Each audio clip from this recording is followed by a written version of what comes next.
दोस्तों नमस्कार, good evening दोस्तों। आज हम बात करते हैं पीसी इलेक्ट्रिकल चैनल पर इंडक्शन मोटर पार्ट 2 की। दोस्तों induction motor T20 test series 2 की बात करते हैं। दोस्तों मैं इंजीनियर पीसी सरगोश राणा आपका पीसी इलेक्ट्रिकल चैनल में स्वागत करता हूं। दोस्तों आज का टॉपिक है synchronous speed, rotor speed, slip से संबंधित प्रश्नोत्तरी। दोस्तों पहला क्वेश्चन देखते हैं। दोस्तों इंडक्शन मोटर की नो लोड स्लिप सामान्यतः होती है। जो प्रेरण मोटर होती है उसकी नो लोड स्पीड क्या होती है? दोस्तों सामान्यतः नो लोड का मतलब बिना लोड पे, जब इंडक्शन मोटर पे लोड नहीं होता तब उसकी स्पीड क्या होती है? तो नो लोड स्पीड दोस्तों 1% से कम होती है। वैसे सामान्यतः इंडक्शन मोटर की स्लिप 2 से 5% होती है दोस्तों, परंतु नो लोड स्लिप 1 से छोटी होती है। तो पहले का करेक्ट आंसर ये हो जाएगा। दोस्तों सेकंड क्वेश्चन देखते हैं। दोस्तों 3 phase 440 volt 50 hertz induction motor की स्लिप 4% हो तो रोटर फ्रिक्वेंसी क्या होगी? तो दोस्तों बहुत ही अच्छा क्वेश्चन है। रोटर फ्रिक्वेंसी पूछा है इसमें। रोटर फ्रिक्वेंसी क्या होगी? तो इसमें रोटर फ्रिक्वेंसी निकालने के लिए दोस्तों स्टेटर रोटर फ्रिक्वेंसी बराबर स्लिप इनटू स्टेटर फ्रिक्वेंसी, जो सप्लाई दी है उसकी फ्रिक्वेंसी क्या है? तो स्लिप इसमें 4% है तो इसको 0.4 लिख देंगे बिना प्रतिशत में। और स्टेटर फ्रिक्वेंसी, स्टेटर पे जो सप्लाई दी है एसी, उसकी फ्रिक्वेंसी 50 हर्ट्ज है तो 0.4 इंटू 50 करेंगे तो दोस्तों 2 हर्ट्ज आ जाएगा। पॉइंट हटाएंगे, नीचे 0 लग जाएगा, 0 से 0 कट जाएगा, 5 को 20, 2 हर्ट्ज जाएगा दोस्तों, 20 नहीं 2 हर्ट्ज आ जाएगा।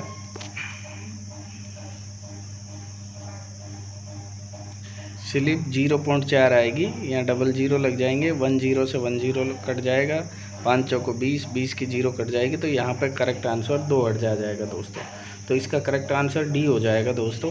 नेक्स्ट क्वेश्चन की बात करें, थर्ड क्वेश्चन की बात करें दोस्तों, इंडक्शन मोटर की दक्षता होती है। इंडक्शन मोटर की दक्षता क्या होती है? तो इंडक्शन मोटर ट्रांसफार्मर की तरह होती है, just like secondary short circuited transformer. तो आपको पता है ट्रांसफार्मर की दक्षता 95% होती है, इसलिए इंडक्शन मोटर की दक्षता भी उच्च होती है। तो थर्ड का करेक्ट आंसर ए हो जाएगा दोस्तों। 4 की बात करें, 50 hertz 3 phase induction motor. 50 hertz 3 phase induction motor की फुल लोड स्पीड 1440 RPM है। तो मोटर में पोलों की संख्या ज्ञात करो। तो दोस्तों इसको करने के लिए सिंक्रोनस स्पीड बराबर 120 F/P। तो पोलों की संख्या पूछ रहा है, इसलिए इसका यह सूत्र P बराबर हो जाएगा। पोलों की संख्या पूछ रहा है तो P बराबर हो जाएगा 120 इंटू F 50 है ही बटे N। स्पीड का अपन इसमें भाग दे देंगे दोस्तों तो अपनी पोलों की संख्या आ जाएगी। स्पीड का अपन भाग दें तो अपनी स्पीड कितनी है, इसमें अपन को सिंक्रोनस स्पीड का भाग देना है और ये फुल लोड स्पीड है तो ये रोटर स्पीड है। तो सिंक्रोनस स्पीड निकालने के लिए अपन पहले सिंक्रोनस स्पीड निकाल लेंगे 120 F/P। P अपन को ज्ञात करने हैं तो अपन इसमें 1440 का भाग दे देंगे दोस्तों 6000 में। 120 इंटू 50 हर्ट्ज यानी 6000 में जब 1440 का भाग देंगे दोस्तों तो अपना आंसर आ जाएगा 4.28 के समथिंग आएगा। 120 इंटू 50 बटे 1440 डिवाइड करेंगे तो पोलों की संख्या आ जाएगी 4.28। तो पॉइंटों में कभी पोल नहीं होते, इसलिए इसका करेक्ट आंसर 4 हो जाएगा दोस्तों। करेक्ट आंसर बी हो जाएगा इस क्वेश्चन का। नेक्स्ट क्वेश्चन की बात करें दोस्तों 5 3 फेज 50 हर्ट्ज इंडक्शन मोटर की फुल लोड स्पीड 1440 RPM हो तो फुल लोड स्लिप क्या होगी? दोस्तों फुल लोड स्पीड दे रखी है, फुल लोड स्लिप पूछ रहा है तो इसमें अपन को सबसे पहले सिंक्रोनस स्पीड निकालनी होगी दोस्तों। सिंक्रोनस स्पीड हो जाएगी 120 इंटू 50 बटे P। तो इसकी सिंक्रोनस स्पीड अपन निकाल लेंगे या पहले P ज्ञात कर लेंगे। तो इसका जो P है, पूर्व में जो अभी क्वेश्चन देखा 4 वही इसका P होगा, अर्थात 4। P क्या आ जाएगा इसका? 4 आ जाएगा। 1440 का भाग दे देंगे 120 इंटू 50 में 6000 में तो 4.28 आ गया, अर्थात पोल 4 आ गए। अब पोल का भाग देंगे 6000 में, 4 जब पोल हैं अपने तो स्पीड आ जाएगी 1500। क्या आ जाएगी दोस्तों? 1500। जब सिंक्रोनस स्पीड 1500 आ जाएगी तो लोड स्लिप अपन आसानी से ज्ञात कर सकते हैं। तो अपनी फुल लोड स्लिप ज्ञात करने के लिए S बराबर 1500 माइनस 1440 बटे 1500, यहाँ से अपन बात करें तो 60 बटे 1500, तो अपनी फुल लोड स्पीड अपन निकालेंगे तो इसकी फुल लोड स्पीड आ जाएगी दोस्तों 4%। इस क्वेश्चन की फुल लोड स्पीड क्या आ जाएगी 4%। सी करेक्ट आंसर हो जाएगा। नेक्स्ट क्वेश्चन की बात करें दोस्तों 6, इंडक्शन मोटर को अच्छा पावर फैक्टर प्राप्त करने के लिए एयर गैप का औसत फ्लक्स घनत्व होगा। जो एयर गैप है स्टेटर रोटर के बीच में, उसका औसत फ्लक्स घनत्व क्या होगा दोस्तों, न्यून होगा, डी होगा, कम होगा। नेक्स्ट क्वेश्चन की बात करें दोस्तों 7 की, यदि इंडक्शन मोटर के 2 फेस आपस में बदल दिए जाएं तो क्या होगा। मोटर विपरीत दिशा में गति करती है दोस्तों, तो एनी 2 फेस चेंज कर देते हैं स्टेटर सप्लाई के, तो मोटर विपरीत दिशा में गति करती है। एक करेक्ट आंसर हो जाएगा दोस्तों। 8वां क्वेश्चन, एक ठहराव की स्थिति में पर्ची सर्कन स्लिप का मान होगा। जब मोटर स्टैंड स्टिल है, रुकी हुई है, तो उस स्थिति में स्लिप का मान क्या होता है दोस्तों। जब मोटर रुकी हुई होती है तो स्लिप का मान हमेशा 1 होता है। स्लिप का मान 1 होगा क्योंकि स्लिप बराबर NS minus NR upon NS होता है। तो जब मोटर रुकी हुई होती है तो NR का मान 0 हो जाता है, तो NS बटे NS करेंगे तो 1 आ जाएगा। तो स्लिप का मान क्या होगा 1 आ जाएगा दोस्तों, जब मोटर स्टैंड स्टिल है, ठहराव की स्थिति में है। नेक्स्ट क्वेश्चन 9, इंडक्शन मोटर किसके अनुरूप है। निम्न में से इंडक्शन मोटर किसके अनुरूप होती है दोस्तों, सेकेंडरी शॉर्ट सर्किटेड ट्रांसफार्मर के अनुरूप होती है। तो 9 का करेक्ट आंसर बी हो जाएगा। क्वेश्चन नंबर 10 की बात करें, 4 पोल 50 हर्ट्ज इंडक्शन मोटर 1300 RPM पर चल रही हो तो रोटर के संबंध में स्टेटर चुंबकीय क्षेत्र की गति क्या होगी। तो दोस्तों सबसे पहले सिंक्रोनस स्पीड निकालेंगे। सिंक्रोनस स्पीड 1500 RPM आएगी। अब इस पे सिंक्रोनस स्पीड पे क्या चल रहा है, स्टेटर का चुंबकीय क्षेत्र गति कर रहा है।